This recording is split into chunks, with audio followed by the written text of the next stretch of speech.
Hey man, how's it going?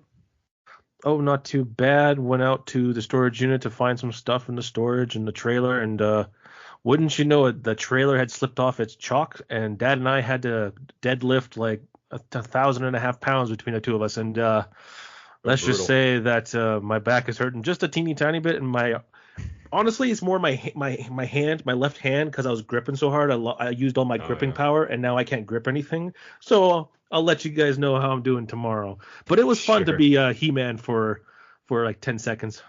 Fair enough. Yes, and welcome back everybody to Bite My Shiny Metal Cast, season 4, episode 12, where no fan has gone before. Awesome, awesome. And please like and subscribe if you enjoy talking all things Futurama. Welcome back, Oliver. Yay, we did it. We got our 3 special guest stars back in record timing, like within like 4 or 5 episodes of each other. So yeah, welcome back, Ollie. How's it going? Good. I'm back to punish you with some terrible pop culture again. Fantastic. But yeah, Wonderful. we wanted to have you here just as a, quick thing. I wanted to have you back on this episode because you had told me years ago you were a fan of Star Trek back in the day. You'd watched a few, like you've watched the original series, I'm guessing, like I've quite a actually few watched. times. I haven't watched all of it recently, but I did Right. watch. I did watch one episode of it recently. I wasn't a huge Trekkie, but my mom is the biggest Trekkie I know. Right. So you would have grown up with Nerd. this thing, right? Yeah. Nerd. Exactly. Cue Homer Simpson. So no, that's awesome, man. And so because of your mom knowing it, you would obviously know it. Now, I myself, I know of Star Trek. I think if you live in North America at all, you have to know Star Trek. William Shatner is Canadian, who played Captain Kirk. Like obviously you have to know these things, but all these other actors that show up in this episode, like they're all very funny, all very good. It's hard to honestly pick who's like the funniest in my opinion. But like I didn't really know. I Shatner. was more of a Star Wars fan Oh, same. personally. Big But Star Wars fan. you as well, yeah. But like I would never Prequels disregard Star and, Trek. and originals. That's it though. Prequels and Sure. original, and I will say the TV shows. Post. Some of Oh, the sorry, TV shows, yeah. pre Disney, pre Yeah. Disney. Whereas I know a lot of people like they love Star Trek as your mom, as you said your mom did and everything. And Yeah, then of your course mom. Star Trek The Next Generation blew up with like Jean-Luc Picard and like Patrick Stewart and everything, right? So there's a lot of love for Star Trek, and I think that's kind of what this episode really shows off, right? Like the person who made this episode, I believe he was a big Trek fan, and he went on to write on Star Trek The Next Generation or something. So interesting or sorry, not The Next Generation that came up before, but he went to write on like I can't remember what the next Star Trek project was, whatever it was. He went on to write for that, which was around 2002 or 2003. So, in any case, Deep Space. yeah, it could have been Or Deep Space Voyager? Nine. Maybe, Voyager. I think Voyager sounds correct. It may have been Voyager. Yeah. So, in any case, let us begin. This episode actually begins with its opening caption of the actual title of the episode. So, where no fan has gone before, just in case you forget. I guess it is a really good name for an episode. So, now we open up on the Planet Express ship, and they are moving through deep space, as it were. However, the ship is slightly modified. They are using actually like what the Star Trek Enterprise or the USS Enterprise's kind of what it looks like, I guess, their little engine, and it's also connected to the ship, but we don't know why. It's just there, like these bright yellow with the green ship as well, and they're just traveling through. And we get a bit of a narration by none other than William Shatner, who is playing, of course, Captain Kirk. So he mentions this whole thing. He's monologuing what's going on, and it turns out that Zach Brannigan has commandeered the Planet Express ship at this point because he's court-martialing them for doing something illegal. Okay. Now, as he's doing so, he asks Kif to bring in the first witness to do so, and it is Fry, who's brought in on this chair. It's like a wheelchair of some sort, but it looks like Fry is in like a vegetative state. Like his face is like not moving and all this kind of stuff, and he's only speaking in beeps. Okay. This chair is pretty fun. I think this is a this is a reference, I guess, to not Star Trek, but like science fiction tropes in general, I guess. Has anybody seen this chair thing before? Anything before? No. No, right? So I think it's just a sci-fi trope of some sort. So, in any case, Fry is charged in traveling to a place called Omega 3, which is apparently a forbidden planet, and no one's allowed to go there for one reason or another that we come to find out during the episode. So this particular Penalty has to do with 12 consecutive death sentences. Fry pleads guilty by hitting the button twice. Although Zap Double Brannigan, yes. Zap Brannigan thinks it's a double yes, but whatever. In any case, he pleads not guilty, so he gets to tell them his story. And the way he does this is by beeping, right? So the episode flashes back a few days prior, and we get to go to a video shop. So can I ask this? What are your guys' thoughts on this opening scene? We're led into 1,000 years in the future. It takes place in 3002, because we learned this about Trekfest, which we see later in the episode. This is a video store with physical videos, and Jim Carrey is still very prominent. What do you guys think of this kind of like? Is this too old of a joke, like for nowadays even? What do you think? I like it. VHS was awesome growing up and stuff like that. Unlike nowadays with DVD players and stuff like that, discs aren't as hearty. But people barely use DVDs anymore either. Like that's the thing. Like there's True, no renting true. areas anymore. No. Redbox. That ruined everything when Netflix decided to go digital 10 years ago. But it definitely was a like thing. The joke. Yeah. Yeah. What was it? Like growing up, like getting a parent go like, hey, you know what? Let's go rent a movie tonight, kind of thing. We were like, yeah. I ordered The Sandlot a lot. I've only ever seen it like maybe 3 times. But you could only get the movies that you liked, right? Because it's like, why would you watch anything different? You're like, oh, I don't own this movie. I want to watch it again, right? It's why. Yeah. How about you? Well, how about you, Ollie? What's your position on that? My go-to was always just like going through, because like the best part was picking a movie for its cover. I know you're not supposed to do that. Like all the movies we watched were from the horror movie section. Like that was my go-to because they always had the best cases. So I always have that fun memory because we always. Did you go to SAS Video? No, I was more Rogers, I think. Yeah. You went to Rogers, okay. Rogers, yeah. Rogers, or I didn't have Blockbuster. Somebody else I knew had Blockbuster or something, but yeah, I was with Rogers. So do you think this is a dated joke then, seeing these characters like in a video store? They're like, oh, let's tape over these movies. Let's take all these like. I think it's a good reference actually, because I mean it like kind of calls what's to come with the Star Trek as well. So we're taking a step back in time, and they have some good funny titles too that like are just like the copyright versions, like Planet of the Clams. Planet of the Clams. What did they have? Like the Bellyachers or something? I love it. Stephen King's The Bellyachers. Like it's just Moon people Men complaining. From Mars. Moon Men from Mars. Werewolf Dog or something. The Yawning. The Yawning. Right. Yeah.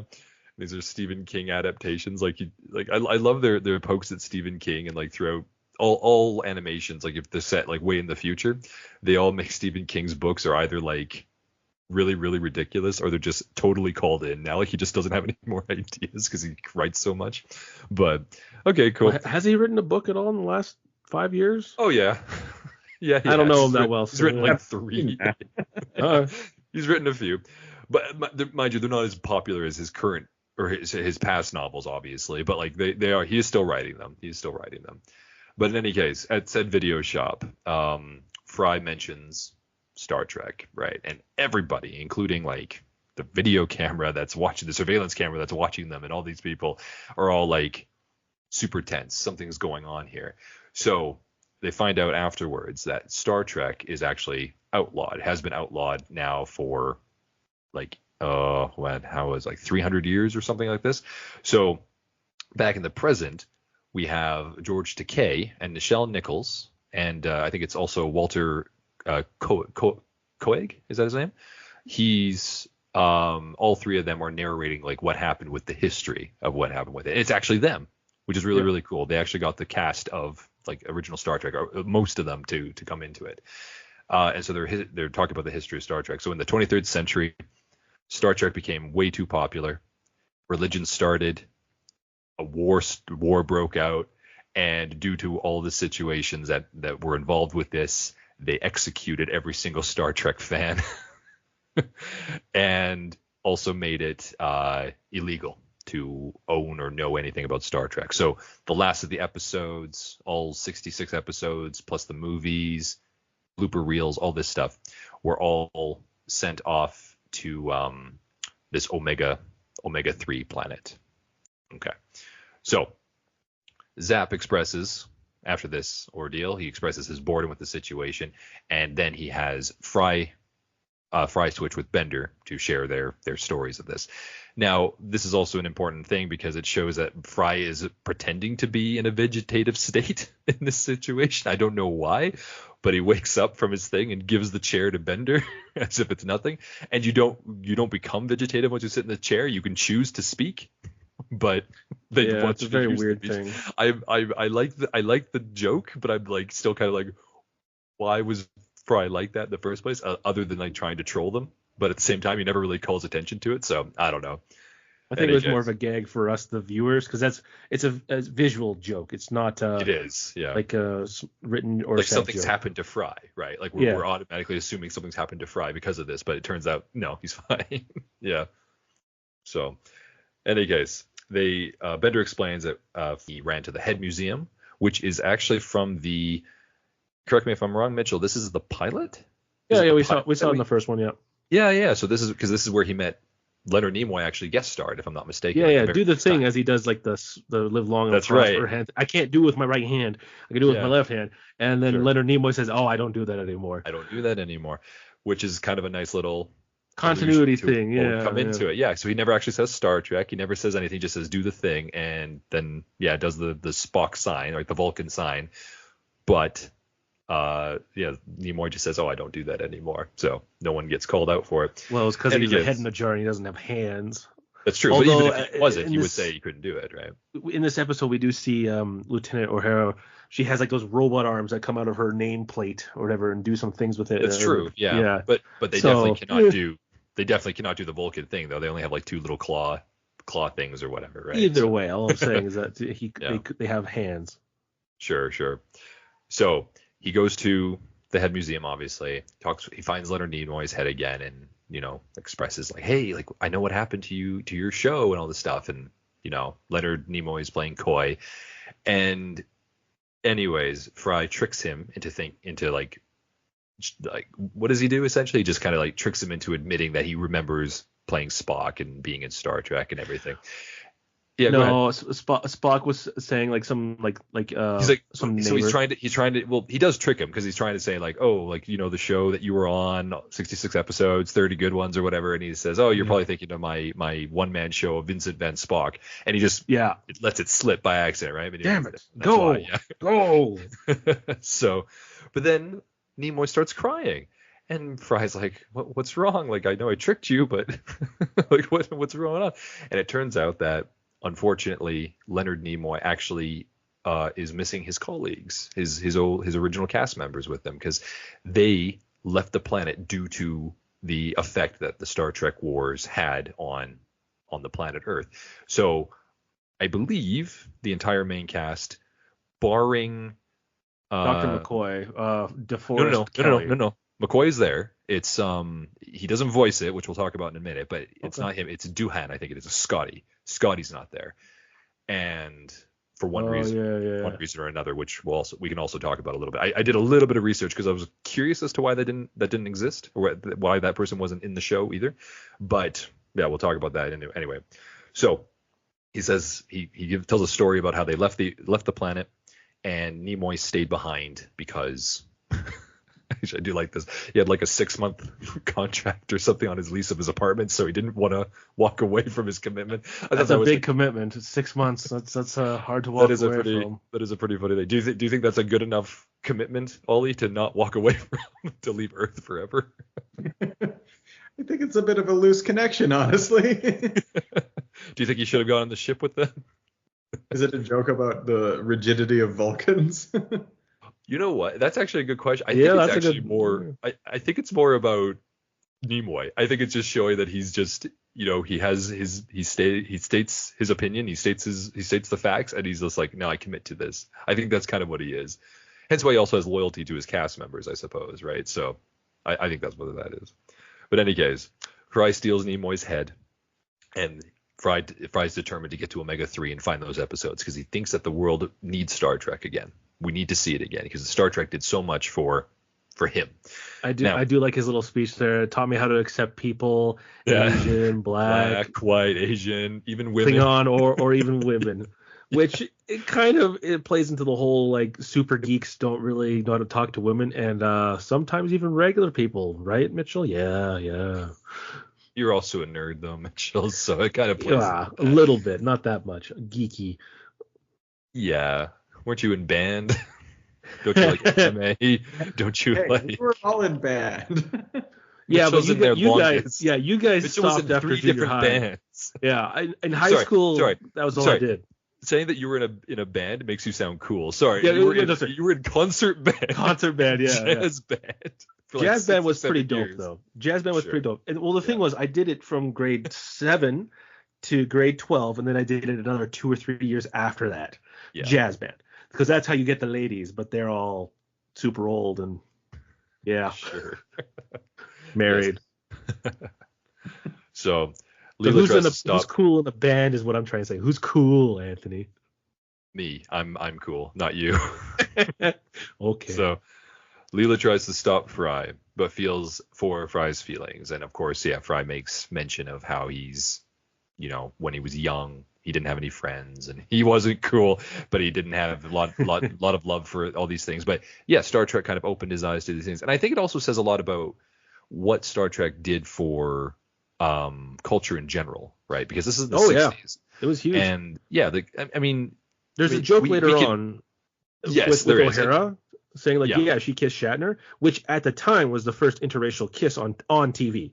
Maybe we'll say portrayed on a TV show. There might have been some in the media somewhere or something like that, but like it's one of those things where they could argue, yes, it was one of the first, and that was groundbreaking at the time. Yeah. Which good for her for going through with it, but also I find it more hilarious that I had to kiss Shatner of all the things to joke about it. Like it was an insult about him rather than the scariness of public. Yeah, you can name a number of things on the Enterprise that were just kind of out of the ordinary for that as well. Because in the 60s they also had a Russian. Mind you, he wasn't actually Russian, like Walter Koenig, right? But he played a Russian, which at the time they're in the Cold War. They had O'Hara and Nichelle Nichols, who was a black woman who had a very specific position in that, like she was one of the head people in that, right? You had all these people who George Takei, a Japanese American or whatever, and he was able to do you had it was groundbreaking how many different things were part of this show, and it was culturally still relevant, and everybody could enjoy it. Still, and I think that's probably holds up today with messages, right? With the messages it did. Well, of course, and it's I quote myself from last time, not the message, it's messages, like messages of like actual like coming together in peace and all these kinds of things, like hopefulness. I think that's what Star Trek was really about back in the day, because it was set like 200 years in the future at that time, right? Which is also a joke they have here, where Leela says like, "Why do you care about the show? It's set like 800 years in the past." But which I thought it was kind of a funny little gimmick. But I think it speaks a lot for that. And so, Ollie, I wanted to ask you this, because you have I've watched a few episodes, but I definitely don't have as many connections to it as maybe you would, because you would have seen more of them beforehand. So what are your thoughts on Star Trek as a cultural dynamic within the world?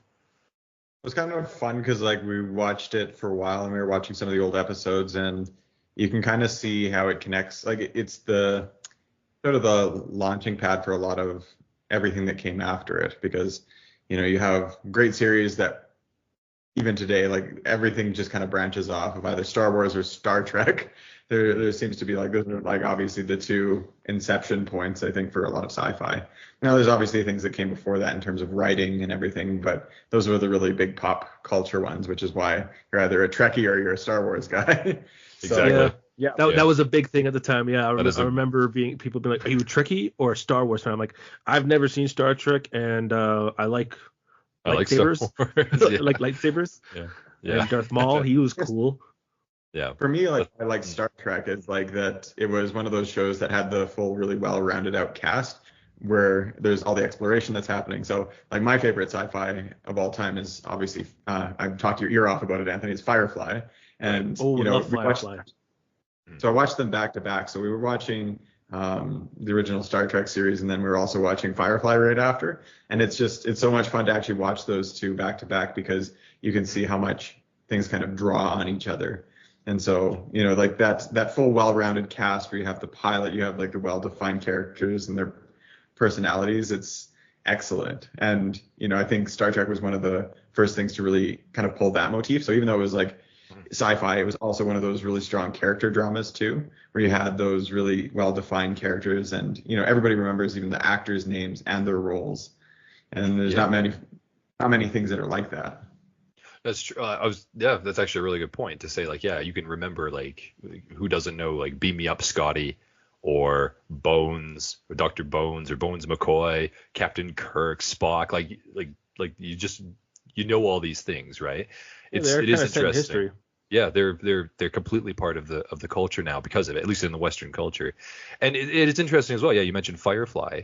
Firefly, absolutely, you could see the inspiration from Star Trek in Firefly as well, and you can see like how their relation, not just the space portion, but like their techno jargon, like their spaceship jargon, their conversations, them going to planets that have like they're set in the past but they're not really, and all this kind of stuff, which Star Trek was doing a lot as well. Like there's a lot of that.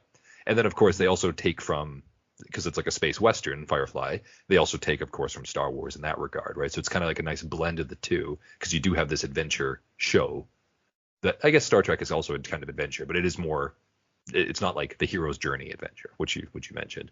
Yeah, I agree. I think there's a lot to love about Star Trek, and it makes sense why Fry would want to do. Would you say you feel like in the same regard as Fry does in this kind of case, when you're saying like, oh, I kind of like it because it taught me things about this, or is it? Yeah. It reminds me of the movie Yesterday, where it's like, where do you have music without the Beatles? With the Beatles, yeah, a great movie. The same thing. You have television, and like, especially on a space show like Futurama, you don't have Futurama without Star Trek. Yeah, that's very true. Futurama is also one of those like progenies, I guess, of the original Star Trek motif, because you have Fry, Leela, you have Bender, and like all the other people on it. They're sort of references to Star Trek characters, anyways. Well, and they do have Nimoy guest star in the very first episode too. Yeah, go ahead. That's also true. So there's been many like versions of Star Trek, space stuff and stuff like that. Which one would you say does a great job of being its own space TV show or movie that kind of is similar to Star Trek but makes it its own? Like you obviously you got like Firefly, yes, you got even Futurama, you got the Orville, Stargate, even movies. This is one I would pick, would be Galaxy Quest. I freaking love that, because the thing about that Quest is clearly a parody of Star Trek, though, right? It's yes and no, because it's a thing of being outside of Star Trek, like being Shatner and them outside in the real world. It's also like them in the TV show, which I think is hilarious. Sure. That would be the one I would pick. But like obviously I love Futurama, and Futurama is very similar but not quite. Like I think you and I agree that the newer seasons don't really have the going out in space and going to new planets and them doing stuff. The Futurama episodes you made, right? Yeah, no, they don't anymore, and that's kind of like they're missing the quality of what made Futurama kind of that show in the first place, which is also borrowed from Star Trek, like no doubt about it. But that's kind of what makes the show Futurama, right? Like doing these things, not currentorama, not noworama. Like we don't need to hear about current politics and current crap that happens now is set in a futuristic setting. We don't need that. We want future things happening in the future that is like, oh, it's kind of funny how that's like somewhat related to nowadays. That's what we're missing. But add stuff like cassette players and things too. Right. Yeah. That retro futuristic thing is hilarious. Like seeing videotapes, seeing Fry and Bender say like, let's tape over all these Jim Carrey movies, like as if Jim Carrey is A, still making movies, and B, the tapes are still there, and C, they still tape over things as a joke. Like all these things. That's 20 years. Did you do that back then? Like actually tape over stuff? Really? I never heard about this. I know you guys said it earlier, but I never said anything about it. Yeah. No, of course you can. It's one of those things. But any case, now Leela is inspired, not inspired. She kind of takes pity on Fry in this case. But in any case, they decide to go to Omega 3. And they enter the Omega space. However, something strange happens with the machine, and they end up being pulled down to Omega 3, and they crash land on it. So while they're there, they see that there are a whole bunch of Star Trek things here. Now, of course, this is the planet where Star Trek, the VHSs and everything were all sent off. And I guess this also included everything Star Trek paraphernalia, like Star Trek set pieces, old stand-ins, like cardboard cutout, all this stuff.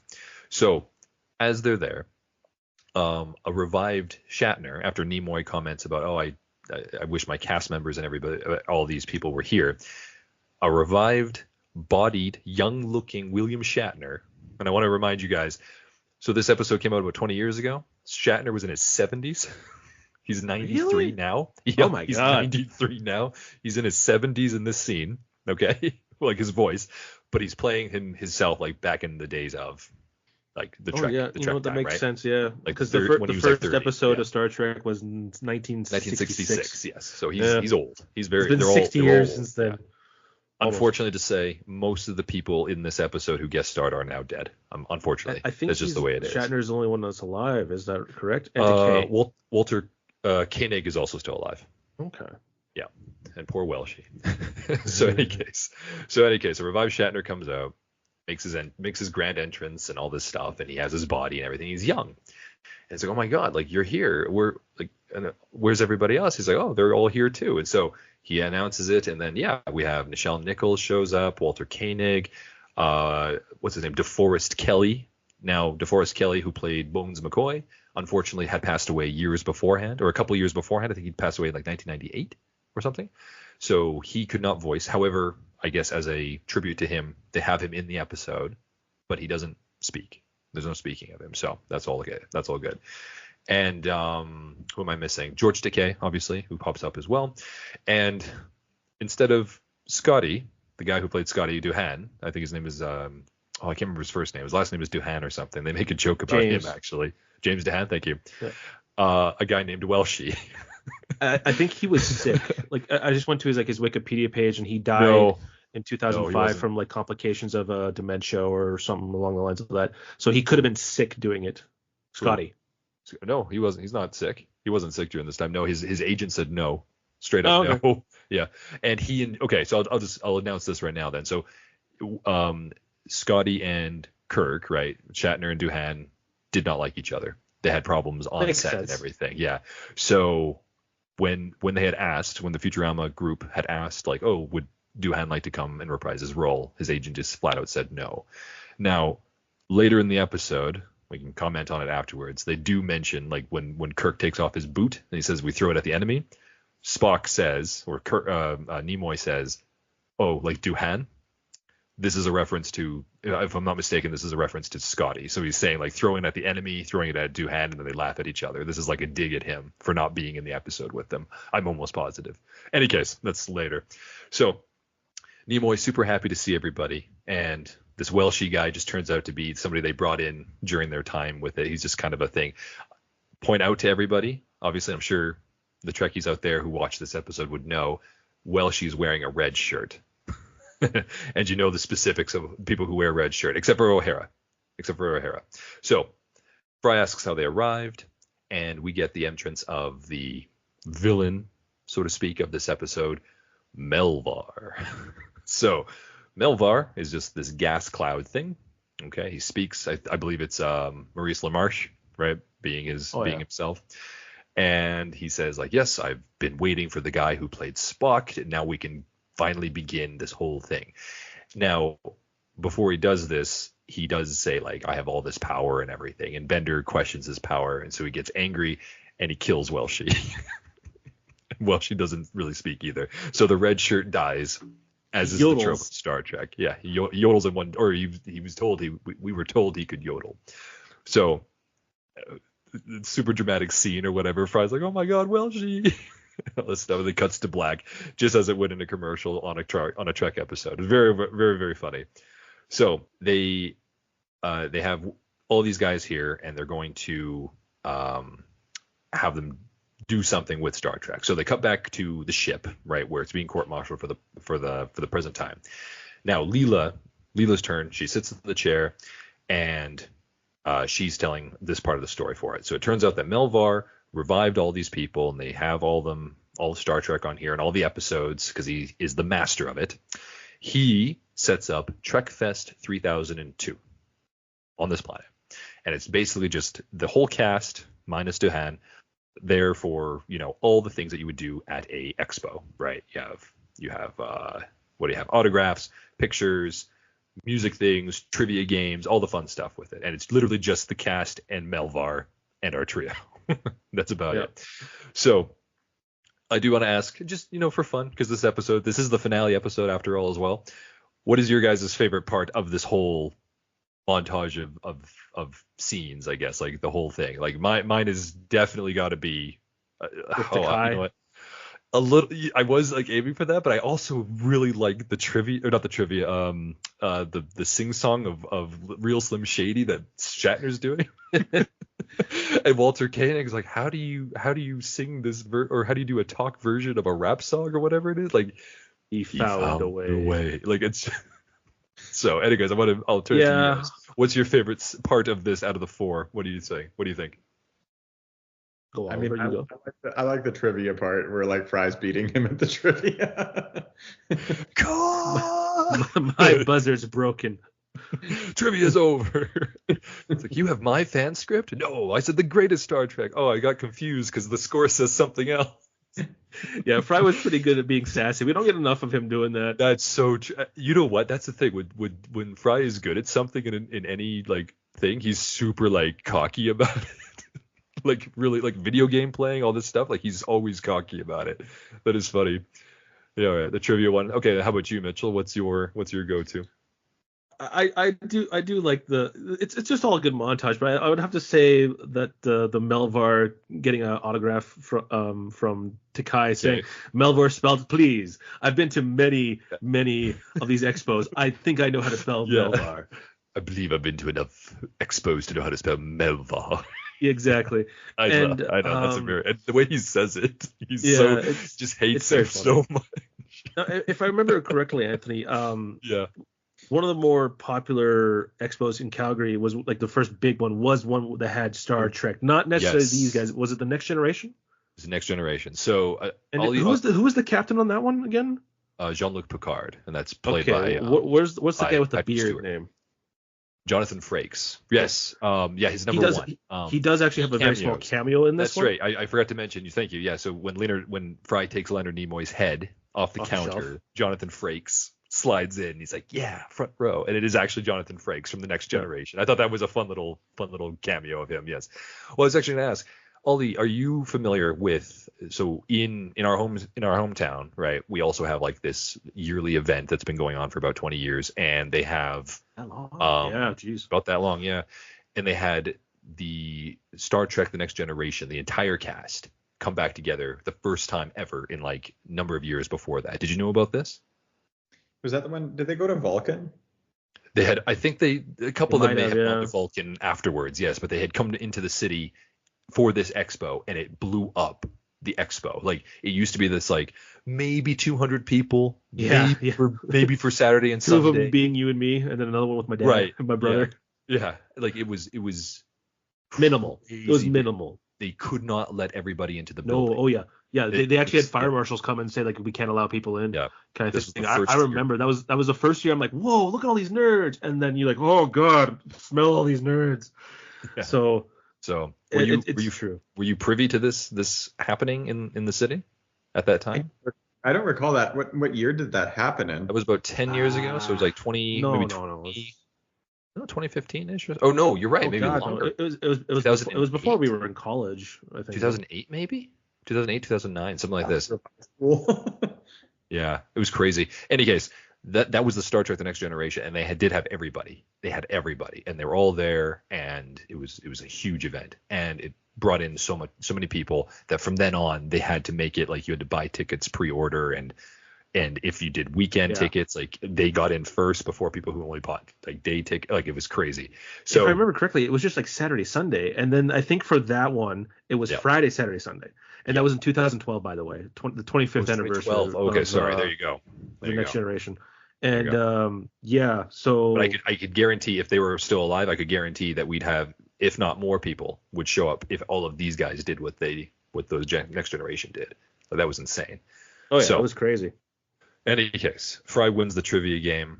Melvar angers Melvar, all this fun stuff, and then we have Melvar announces that he has a fan script, right, which I alluded to, and at this point, he needs the fan script because he needs all the cast. They need to perform his script, obviously, because he has control over them.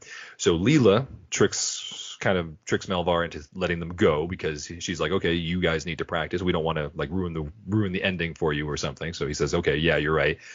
So the three of them leave. This is wrong.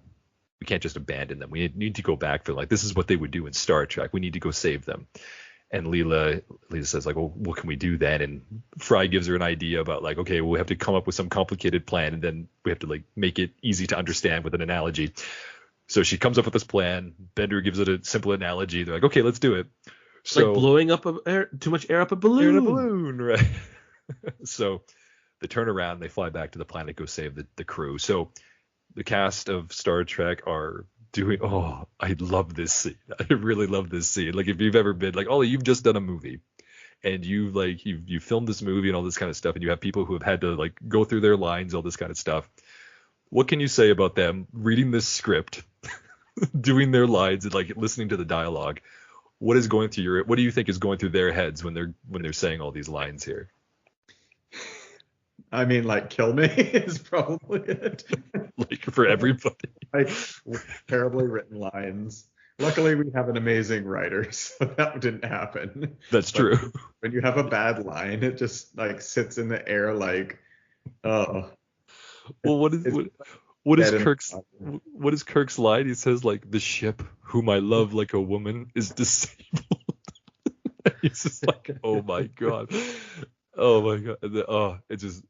It's somebody who's obsessed with Star Trek would write an episode like that, but they don't understand the value of writing, or they don't understand like the concept of writing in that regard, right? So it's just so funny to hear it. Any case, I love this scene. They're doing their preparation for his episode. Melvar apparently guest stars in his own episode because it's about him and all this stuff. So Leela fires their weapon at, because that's what their weapon was, to try and disable Melvar. However, the energy that hits Melvar, he ends up absorbing and becoming stronger. So he is able to reach out into space, grab the Planet Express crew, and pull them down.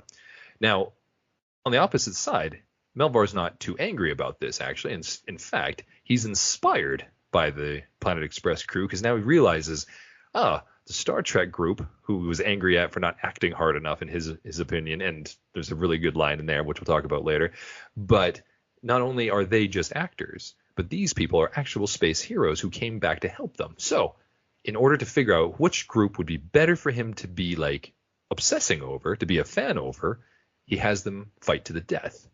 So you have the Star Trek cast crew versus our Planet Express crew having to kill each other. So he sets them on to fight, the normal fight to the death, as he says. They can use whatever they want, and there's a few little things here and there. I won't go into all the details. We'll talk about. I'm sure there's some funny scenes everybody enjoys from this particular scene.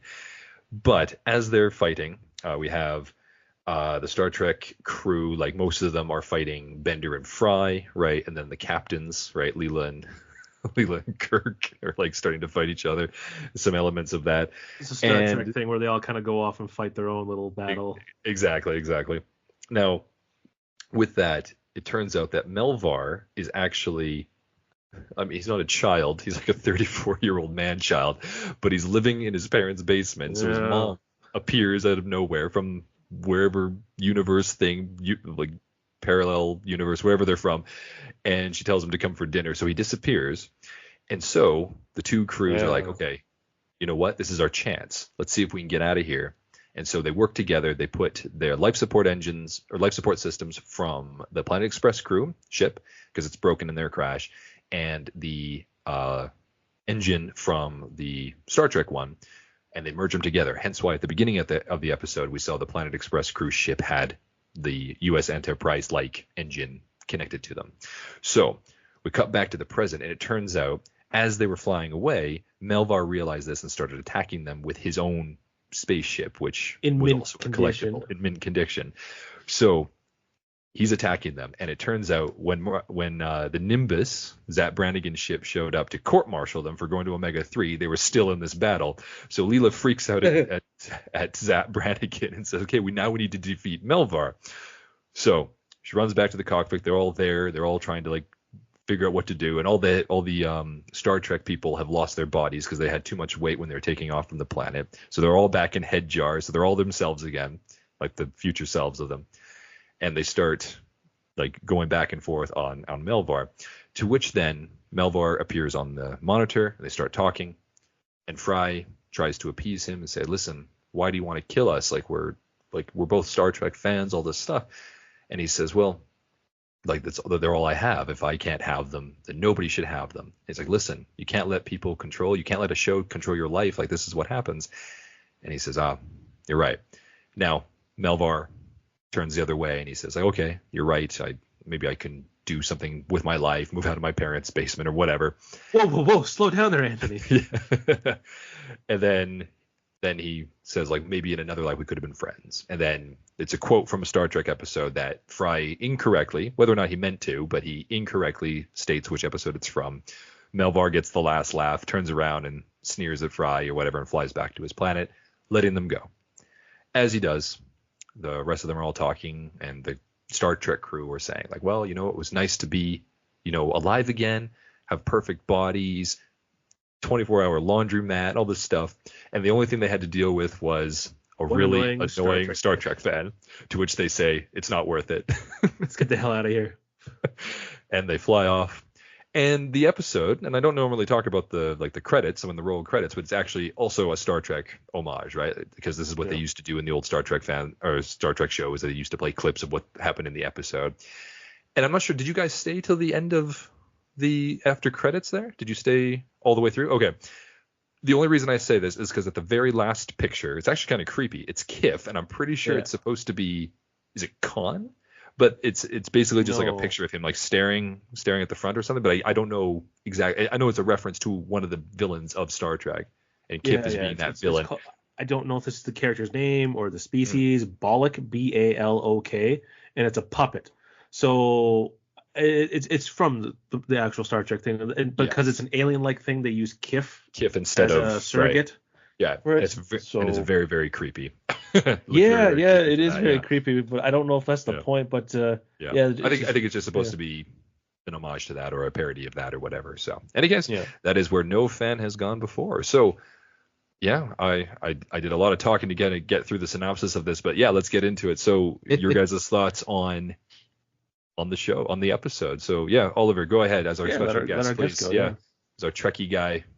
Nerd. No. We didn't really have enough Star Trek people, so I'm the Star Trek resident. Well, I know enough that I can carry a conversation. Yeah, I've only ever seen the JJ's movies, and I liked them, the first one at least, but I understand why true fans, Oliver, would not like it as much. I agree. I'm not going to take it away from you whatsoever. I think they're a lot more flashy, and they focus a little bit too much on that rather than the actual character development, I think is what a lot of people were arguing about, but it doesn't matter. My dad likes to quote a guy from this. They're always running somewhere. They never do anything unless they're running. And as soon as he pointed that out, it kind of broke my, I don't want to say reality, but it broke my kind of like, oh yeah, they do that. It's like a third of the movie. They're always running somewhere. You can't unsee it, right? You can't unsee it. Yeah, you can't unsee it once I say it. For sure. But sorry, I'm talking over Oliver. Yeah. What do you like about this episode in particular? I think I just like that it's sort of a meta episode in and of itself, because I like that it's Futurama calling back to really what would have caused it to start anyways, is that original sci-fi genre. And it is really fun to go back and watch some of those ones, because I think you're right, because they didn't have much to work with. So then it was all about the episode I recently watched was one where Spock is they're trapped on the surface of a planet with a whole bunch of other people, and he's learning how to make logical choices, but then also factor in the human element. And so it's like I think that's why it was so popular. It was always exploring ideas more philosophically, and amongst that too, you had like some fun adventure stuff going on too. The set pieces were just bananas. For the 60s, right? It is what it is, right? Yeah. Yeah, you couldn't digitalize that stuff. You couldn't be, we'll fix it in post. No, you had to have the backgrounds perfect beforehand. Continuity was a huge thing. Yeah. That's why we see why you might see the zippers on those costumes, and certain things that happen on there, like moving set pieces that aren't supposed to. Yeah, it's kind of like the love of it, right? Like the the appreciation for that time, we can kind of like admire it and be like, oh, the simpler times for these shows, but at least it still like holds up in a regard to in our hearts about why they're there, right? Yeah.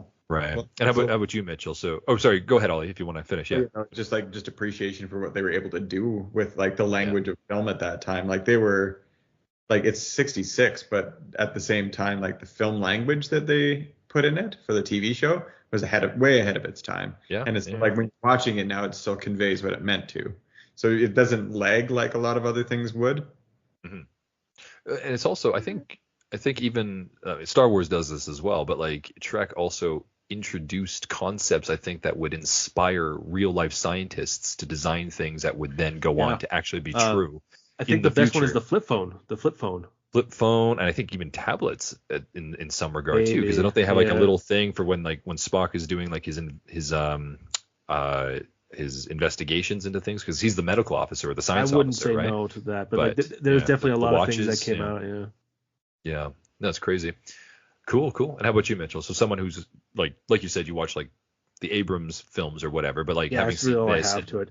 What do you like? feel I think this episode? like, in passing on TBS or whatever growing up, there may have been a few reruns of these and stuff like that. Even the Star Trek cartoon series, I've probably seen maybe an episode of all that all the way through my life. Sure. But the writer for this particular episode, David A. Goodman.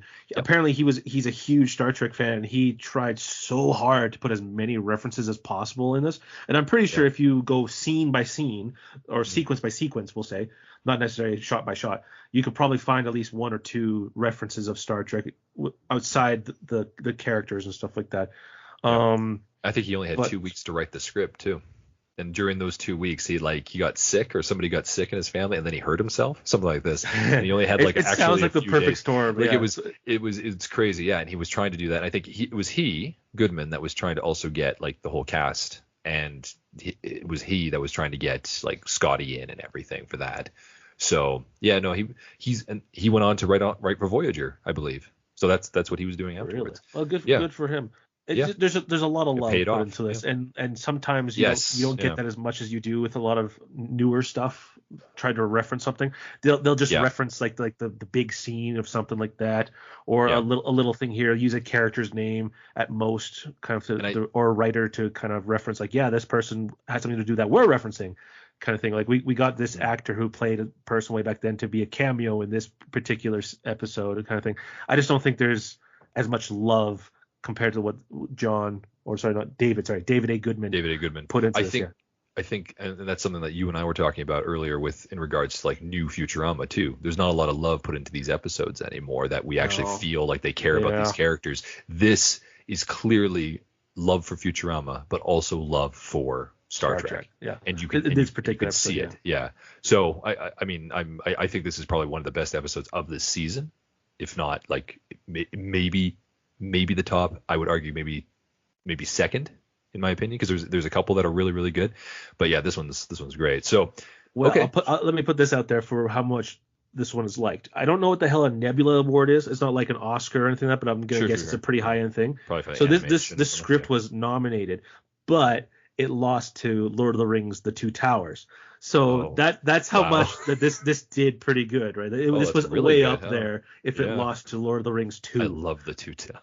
Yeah, The Two Towers is great. So that it was on at least in the same category. And this was back when awards actually mattered. Nowadays, unlike nowadays, where it's like, did you have the appropriate amount of type of people in it? DEI stuff or whatever. Yeah. Were women a part of this? They were. I mean, how many? I definitely couldn't tell. I couldn't say that this episode is better than The Two Towers.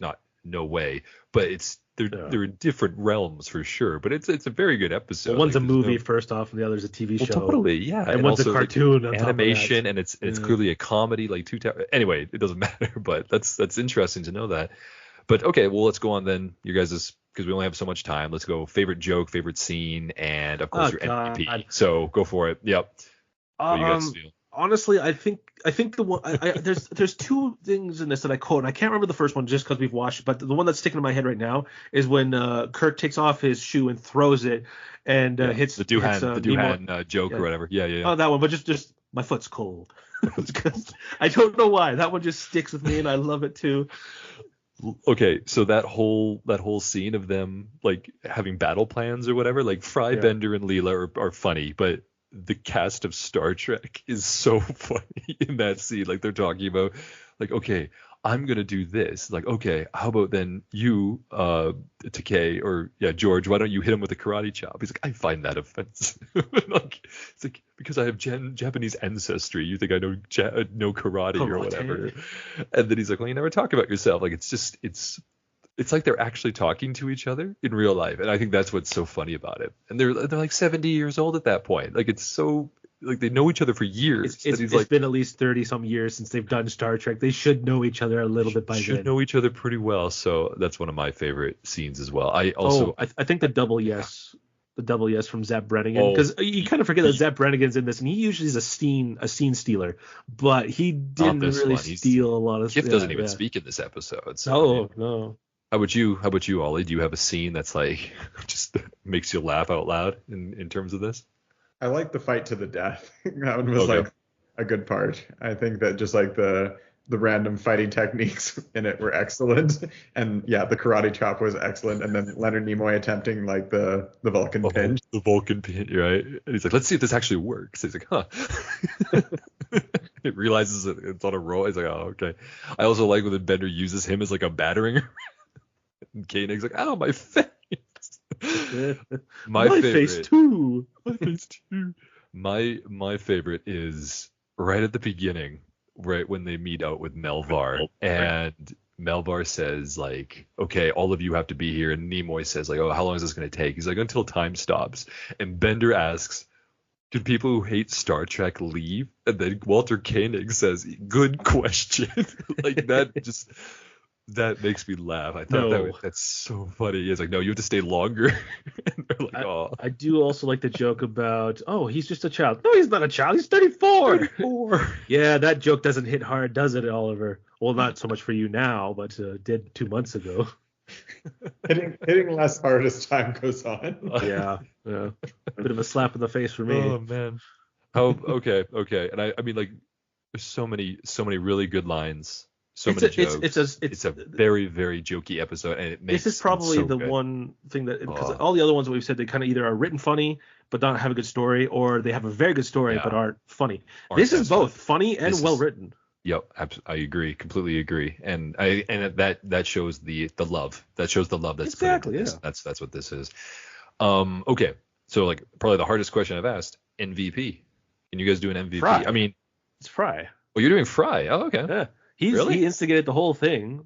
Don't get me wrong. I love Shatner with My Foot's Cold, and Zap Brannigan, double yes. So you are double guilty. Sure. But like, is there no, I mean, Fry's fine. Fry is funny in this episode, no doubt. But I mean, like, I feel like it would any be of the OG cast. It's wrong to not pick one of them. Yeah, because it's like they don't even show up that often. You have to like give them a little bit of credit for having really good lines. Like I'd almost put Shatner. How about you, Ollie? Nimoy. What's your... If I had to pick of those ones, I'd pick Nimoy. Who, Ollie? Who would you choose? I would pick Nimoy. You'd be Nimoy? Because like he actually drives the whole episode, kind of start to finish, and like he brings like, it's funny because he like being the Vulcan, he brings all the emotionality to the whole thing too. Oh sure, he's like crying. Even deeper, that's even deeper now. See, it's extra funny. It's even deeper. Fair enough. Yeah, man, I was like going back and forth, like Shatner, Nimoy, Takei.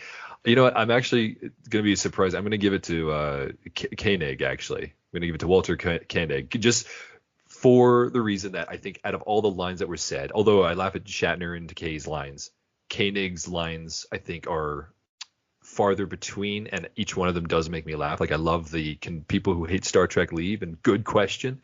I love like, how do you rap talk or how do you sing talk a rap song, like this kind of thing. I love like, oh, and I become like a well-rounded person, and I did this and I did this, like I think it's my face, like I don't know, just every time he speaks I just thought it was he's like, or say nuclear vessels, no. So I think I'd go with Walter Koenig, and this is my MVP for it. I just thought he was hilarious. Great. All right. Is there anything else to add about where no fan has gone before? Oh, like I said, you could probably go scene to scene, shot to shot, and kind of probably find a couple things to talk about. But like I said, just for the I'm time, not the biggest. I'm not the biggest Star Trek fan, so I can't really do that other than just like the very, very basic generic stuff. Like, oh, look, that guy's wearing a Star Trek badge. That's from Star Trek. That's the only thing. Well, one of the other ones, which I didn't know this until I kind of started looking up some stuff on this, when they were throwing all the virgins into the volcano who like Star Trek, they're going, he's dead, Jim. He's dead, Jim. Which apparently is from That's Dr. Bones. Yeah, Bones. he would say that. So I didn't know that till today. I thought it was just funny. You didn't funny know thing that? Going, he's okay. dead. Yeah. Like I didn't realize. I thought it was just the guy talking to his friend Jim there as they were throwing people in the volcano. Didn't realize that. There is one more thing I guess to say is like during that scene when they're talking about the Star Trek Wars and everything. I love the scene of them saying like, oh yeah, during the Star Trek Wars, and Zach Brannigan asks like, oh, is that when all those Star Wars fans were like walking across that desert? He's like, no, that was the Star Wars Trek. I thought that was a really funny joke. I also love like when they're talking about this and he's like, it became a religion. And he's like, oh okay. It's like, and then Scotty said, beam me up, and they're like, all power to the engines. Like this is like a religious I feel like it got that bad, but in very small little groups kind of thing. Super clever. And then it's like the what was it? An execution befitting virgins or whatever. They just keep pushing them into to a volcano. Like he's dead, Jim. He's dead, Jim. Like that's funny. That's really funny. Really good. So anyway, sorry. Anything else to add, you guys? No. I do like the fact they got Jonathan Frakes says kind of like, yeah, I'm here. Yeah. But like we said, there's just so many. Go scene by scene, and there's probably some reference there, maybe 4 kind of thing. Yeah. So. It's just like I said, it's a great written episode and it's got lots of humor in it. It's kind of a 2-hitter, which didn't really happen a lot this season. That's true. And you, Ollie? Yeah, by far best episode I've watched with you guys so far. Ouch. I mean, this one made me laugh out loud more than any of the other ones. Like times, sure. Like it had some bangers in it. Agreed. Awesome. Well, thank you so much, Oliver, for joining us. It was wonderful to have you, and I'm glad you were here for our finale episodes. It's kind of a pattern, I guess. We'll see what happens in the next one. Mind you, we are now done season 4. So yeah, thank you for joining. Broadcast episodes for as they were on television, obviously. But yes, thank you, Ollie, for joining. I hope that you have a great rest of your day and your evening, and we'll hopefully have you on again soon. Okay.